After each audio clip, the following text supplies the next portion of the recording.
The flashing blue light on your EETV box is a common issue that typically indicates one of two specific problems. Understanding what this light means is the first step to quickly resolving the issue. As of 2025, this remains one of the most frequent issues with EETV boxes, including the latest EETV Pro models. The flashing blue light serves as a diagnostic indicator with two primary meanings. Before trying complex solutions, start with the most effective quick fix: power cycling your EETV box. This simple process resolves approximately 60% of flashing blue light cases. To power cycle your EETV box, first, unplug the device from its power source. Wait exactly 30 seconds to ensure all internal components fully reset. Then reconnect the power and allow 2 to 3 minutes for the box to completely boot up. If power cycling doesn't resolve the issue, the problem may be with remote control pairing.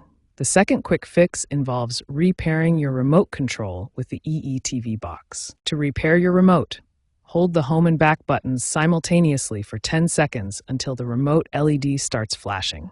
Then point the remote directly at the EETV box and press any button to complete the pairing process. If the flashing blue light persists after trying both quick fixes, the problem most likely lies with your Wi-Fi connection. This indicates the EETV box is struggling to establish or maintain a stable internet connection, which requires more advanced troubleshooting steps. When basic fixes don't resolve the flashing blue light, we need to dive deeper into Wi-Fi troubleshooting and implement prevention strategies. First, reset your EETV box network settings. Navigate to Settings, then Network, and select Reset Network Settings. This clears any corrupted connection data. When re-entering your Wi-Fi credentials, ensure you're using WPA2 or WPA3 security protocols. These provide the best compatibility and security for your EETV box. Optimize your router setup by positioning your EETV box within 10 meters of your router. Use the 5 GHz band when available, as it provides better performance than 2.4 GHz for streaming. Ensure your internet connection meets the minimum speed requirements.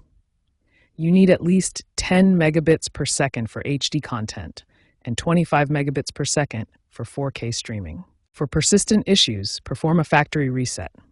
Hold the small reset button on your EETV box for 15 seconds while the device is powered on.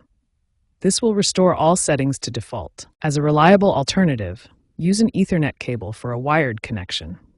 This bypasses Wi-Fi issues entirely and provides the most stable connection for streaming. To prevent future issues, enable automatic software updates, monitor your network monthly using EE's diagnostic tools, ensure proper ventilation around your TV box, and consider keeping an Ethernet cable as backup. These advanced troubleshooting steps and prevention strategies will help resolve persistent Wi-Fi issues and keep your EETV box running smoothly for reliable entertainment.